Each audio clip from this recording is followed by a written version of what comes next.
Vande Mataram students.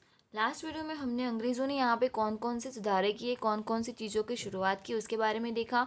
अभी राजाओं के हाथ में शासन था, तब तक हम राजाओं और अंग्रेज़ों के बारे में देखते थे। अभी सारे राजा चले गए, पूरा शासन अंग्रेज़ों के हाथ में आ गया। तो अभी हमें हमारी सिटीजन्स के बारे में देखना है, पीपल के बारे में देखें, प्रजा और अंग्रेज़ों के बारे में लर्न करना है कि ये जो पूरी एक्टिविटीज़ हुई थी, पूरी सिचुएशन क्रिएट हुई थी, उसका हमारी प्रजा के ऊपर क्या इफेक्ट हुआ था। ओके ये पोर्शन हमें लर्न करना है। डिससेटिस्फेक्शन ऑफ पीपल यानी कि लोगों की असंतोषकारकता।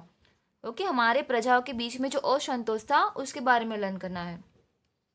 After the policy of subsidiary alliance, Dalhousie's policy of annexation shook the whole nation terrible यानी कि वेलेस्ली की जो सहायक गठबंधन की नीति थी और डेल हाउस की जो अनुबंध की थी यानी कि जो खालसा नीति थी, उन्होंने पूरे देश को भयानक रूप से हिला दिया था। This resulted in dissatisfaction among the people towards the British. और बाद में क्या हुआ कि सारे जो ब्रिटिशर थे उनके प्रति लोगों में असंतोष पैदा हुआ। You must have seen the film क्रांति एंड मंगल पांडे। आपने ये फिल्म देखी होगी, क्रांति एंड मंगल पांडे। मंगल पांडे की जो हमारे भारत की जो स्वातंत्र संग्राम का पूरी सिचुएशन थी, पूरी लड़त थी, वो पहले शहीद थे मंगल पांडे, जिन्होंने अपनी जान दी थी देश के लिए। If you have not seen then try and see this movie. अगर आपने नहीं देखी है तो उसको देखने की कोशिश कीजिए, ट्राई कीजिए। At this time the people way suppressed under the dictatorial regime of the British यानी कि इस समय लोगों को ब्रिटिश के तानाशाही शासन के तहत दबा दिया था। अभी ब्रिटिशरों का शासन कैसा था कि जैसे मतलब दादागिरी करते हैं, तानाशाही करते हैं, लोगों के ऊपर प्रेशर डालते थे, कुछ भी काम करने के लिए उनको परेशान करते थे। In addition to date the reform made by Dalhousie added fuel to fire. और अभी आग चल ही रही थी, लोगों के बीच में आग ही लग गई थी कि चलो हमारे भारत के साथ ऐसा क्यों हुआ, हमारे राजाओं ने ऐसा क्यों किया, वो सब। और उसमें आग में घी डालना आपने सुना ही होगा, तो डेलहाउसी ने आग में घी डाल दिया। किस तरीके से कि उन्होंने जो सुविधाएं की है ना, उसकी वजह से डेलहाउसी के द्वारा किए गए सुधारों ने आग में ईंधन डाल दिया, ऐसा हुआ था। Different people reacted differently to railways facility of post and telegraph and western education। अभी उस समय हमारे भारत के लोगों की अलग अलग प्रतिक्रिया व्यक्त हुई थी कि अलग अलग लोगों ने रेलवे, पोस्ट, टेलीग्राफ और पश्चिमी शिक्षा की सुविधाओं पर अलग अलग प्रतिक्रिया व्यक्त की थी।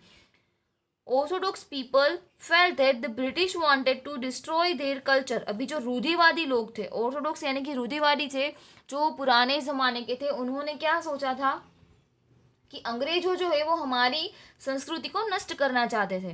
The reforms done by British way basically for running the administration smoothly. अभी उनके जो सारे रिफॉर्म्स थे ना, उनके जो सारे सुधार थे, वो सिर्फ उनका शासन अच्छे से चल सके, एडमिनिस्ट्रेशन अच्छे से चल सके, इसीलिए बनाया था। Okay the dissatisfaction of the people had reached a point of situation and they were in the state of rebellion which resulted in the freedom movement of 1857। अभी लास्ट में क्या हुआ कि लोगों का असंतोष एक बिंदु संतृप्ति तक पहुंच गया था और वे विद्रोह की स्थिति में थे, जिसके परिणाम स्वरूप 1857 का स्वतंत्रता आंदोलन शुरू हुआ था। यानी कि जो लोग थे वो सारे बहुत ही मतलब अंदर ही अंदर जल रहे थे कि भाई ये अन्याय है, ये है, वो है। और सबके बीच में ये समझ आए कि हमारे भारत को अपने हाथ में लेके जा रहे हैं, हमें ऐसा नहीं होने देना चाहिए। और साथ में अंग्रेजों का बिहेवियर ऐसा था तो जो हमारे इस प्रजा को भड़का रहा था। ओके तो उन्होंने सोचा कि हमें इसका विद्रोह करना चाहिए, इन लोगों का विरोध करना चाहिए और उनको हमारे भारत में से हटाना चाहिए। राजा तो बहुत कम थे लेकिन प्रजा की संख्या बहुत ज़्यादा थी। अगर वो ऐसा सोचते कि अगर हम कुछ आवाज़ उठाएंगे, हम कुछ इनके सामने एक्शन लेंगे तो वो हमारे इंडिया से चले जाएंगे। ओके तो यहाँ पे हमारा पूरा चैप्टर फिनिश होता है कि एक ट्रेडर थे, अंग्रेजो ट्रेडर ही थे, वो हमारे भारत में सिर्फ और सिर्फ व्यापार करने के लिए आए थे।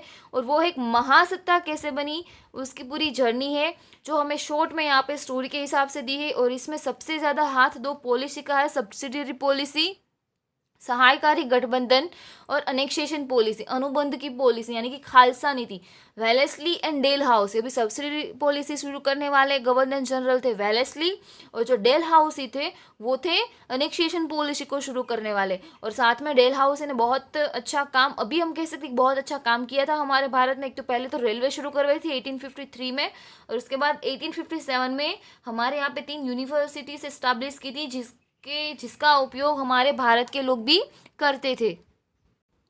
और मुंबई, चेन्नई एंड कोलकाता में उन्होंने यूनिवर्सिटी बनवाई थी, और ऐसे बहुत सारे सुधार किए थे। जो चाइल्ड मैरिज थे उनके ऊपर बैन लगा दिया था, और जो विधवा विवाह का पुनर्विवाह का रिवाज उन्होंने शुरू करवाया था, जो कि डेल हाउसी ने शुरू करवाया था। तो इस तरीके से थोड़ा कहीं ना कहीं बेनिफिट तो था, लेकिन बेनिफिट से ज़्यादा नुकसान बहुत हुआ था, क्योंकि उनका बेनिफिट तब हुआ जब वो हमारे भारत से चले गए, तब हमें उनका फ़ायदा हुआ था।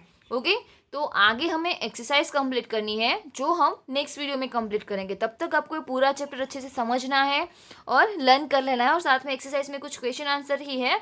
उसमें जो पहला क्वेश्चन है, अगर आपके पास मैप हो तो उसमें आपको कंप्लीट करना है। फर्स्ट क्वेश्चन है, on the outline map of India marks Satara, Nagpur and Jhansi that were annexed by Lord Dalhousie. अभी जो डेल हाउसी थे गवर्नर जनरल, उन्होंने उनको खालसा किया था सारे राज्यों के, और सतारा, नागपुर एंड झांसी को।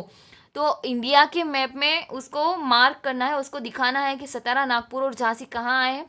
वो एक्टिविटी आपको करनी है। आगे के जो क्वेश्चन आंसर है वो हम नेक्स्ट वीडियो में लर्न करेंगे और एक्सरसाइज कंप्लीट करेंगे। ओके, वंदे मातरम।